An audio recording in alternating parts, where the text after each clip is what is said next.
Hi, how's everybody doing today? Clint the photographer here today. I just wanted to talk about the Fuji GF 35 to 70 millimeter lens made for the GFX medium format system. Uh, this is the kit lens, as they call it, for the GFX system. Although its performance is very not kit. You can get professional results with this lens, no problem. And really, if you're coming from the other formats, APS-C or full frame, and this is your first lens, you're going to be like, whoa, amazed at the sharpness and detail that you can get out of this lens. The lens is pretty compact, pretty lightweight. It's the second most compact lens they make for the system, and I think the lightest lens. So this one's 390 grams. This is what it looks like in its closed position. It's the only retractable lens that I've ever used. When it's not in use, this is its closed position. When you go to use it, you have to click it off its detent, and now it's ready to use. So that's 35 millimeter, and then there's 70. It does come with a petal hood, which is in the box. Kind of looks like this for reducing flare. It is a 62 millimeter diameter filter thread diameter. It's a water resistant lens, so it has the WR rating. So there is a gasket in the back. There's seals throughout. I wouldn't use it in a downpour, but if it's drizzling and you're taking pictures, I wouldn't worry about it. With the rebates, this normal retail is $9.99. With the rebates, bringing this down to $500, or if you buy it in a combo where it's just $500 extra with the camera, it's a no-brainer in my opinion. $500 is a bargain for a medium format lens. Now it's not a very complex lens. There's only 11 elements in here in 9 groups. 2 of the elements are extra low dispersion glass for reducing chromatic aberrations, and 1 element is aspherical, which just improves sharpness into the corners. Being a variable aperture zoom, so at the wide end it's f4.5, at the telephoto end it is f5.6. I don't suggest using it wide open at those apertures. I suggest stopping it down a full stop to improve the quality. So at 70 millimeters, I would say use it at least f8, if not f11, if you can, if the shutter speed will work for you. And then at the wide end, I would say stop it down to at least 5.6 and you should be good. If you're a landscape shooter, there's nothing to worry about. You're going to want to use those apertures anyway. So f8 to f11, this lens will be really nice and sharp for you. Really, since it's medium format and diffraction on lenses is pushed back further as the format gets bigger, if that makes any sense. So you can actually use this to f16 without terrible diffraction losses. Whereas an APS-C camera, you're like f8, anything past f8, you're starting to get soft. Full frame, you're like f11, you're kind of pushing it, you're getting to the softness on the lens. On medium format, you're more like f11, f16. So, just a little tidbit. Not many people know that one. With the rebates at $500, it's very nice. I've read reviews where people say, oh, it's crap, it's all plasticky and it's cheap and I shouldn't have got. Well, it's only light. It's still built well. This is a metal barrel here. You've got metal zoom ring. Focus ring is nice and smooth. It's still built to GFX standards. It just happens to be light because it has very few lens elements, and the lens elements are made on the thin side for saving weight, basically. Doesn't affect the optical performance. So the last thing I really like about this, if you use any of the newest GFX cameras, the 50S2, which is what this is, or the 100S, they both have in-body image stabilization. So the fact that this does not have optical image stabilization isn't really a problem. For handheld shooting, I'm a tripod shooter. I use tripods almost all the time unless I'm shooting people pictures or weddings. So that's not a big deal to me.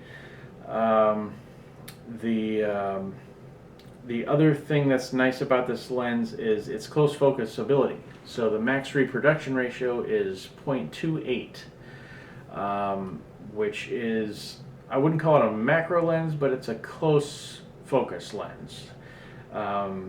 So you can get objects over a quarter life size on the sensor. So that's a pretty good close-up.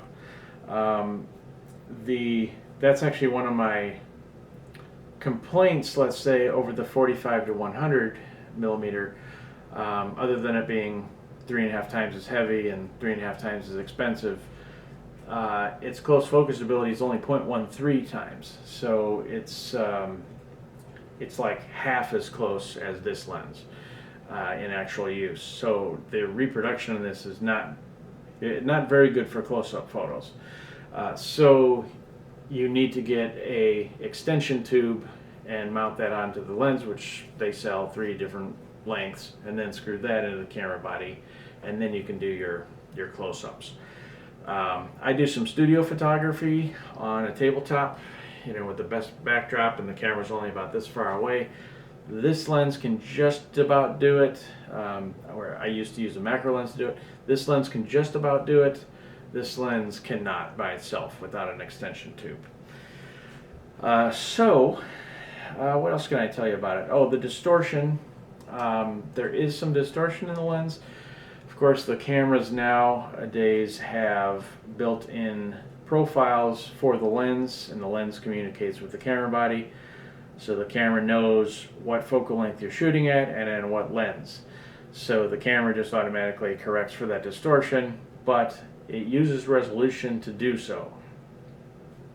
So a more corrected lens, like the 45 to 100, will use less in-camera correction and maintaining more resolution, let's say. It's not a huge difference, but it's a difference. Now there is some chromatic aberration I was able to produce out of this when shot wide open, of course, and especially at 70 millimeters on very high contrast subjects. That's why I say stop down a stop. But overall, it's not bad. There's a little bit of secondary chromatic aberration, that magenta fringe in the foreground and the green fringe behind the critical plane of focus too. But again, not very noticeable, not crazy at all. That's one thing that the 45 to 100 does better. Also, sharpness into the corners when wide open. Stop down and that's gone. That's the corners clean up quite a bit. That's one thing when you pay 4 times the price, 3 or 4 times the price, depending on what rebates are running at the time. That's one thing you get a bit better with the 45 to 100. So I've been shooting them and playing around and seeing how they work. But this is definitely more convenient. It's just pros and cons. More convenient in a lot of ways. It's more compact. It is it's lighter. It's easier to carry for sure. You can throw this in a bag. This is still a reasonably chunky camera, especially with an L bracket on there. And this, you pull this out, and if you're in an inner city, people look at you a lot quicker, like they want to steal it from you.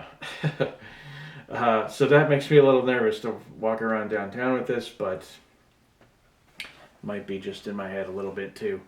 62 millimeter filter thread, not really a common size. You can share it with a couple of the lenses in the series. I think the 45 millimeter has the same 62 millimeter filter thread, if I'm not mistaken.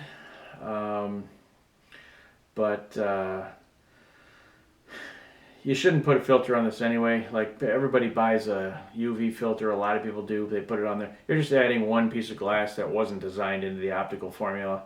It's not going to improve sharpness or anything. And for the price of what you can get this at $500 with the rebates going, or with the kit price, I don't know. Just don't touch the front of your camera, front of the lens. Leave the hood on, and that'll keep things from bumping. You know, if you're walking around with the camera, it'll bump the hood. It won't bump the front element. I almost never use filters. The only filters I use are polarizers, and if I want to darken a blue sky, or if I want to take reflection off water or foliage to intensify the color. Or I will, on very seldom occasions, really for me it's almost only for waterfalls, I will use a neutral density filter so I can get a slower shutter speed.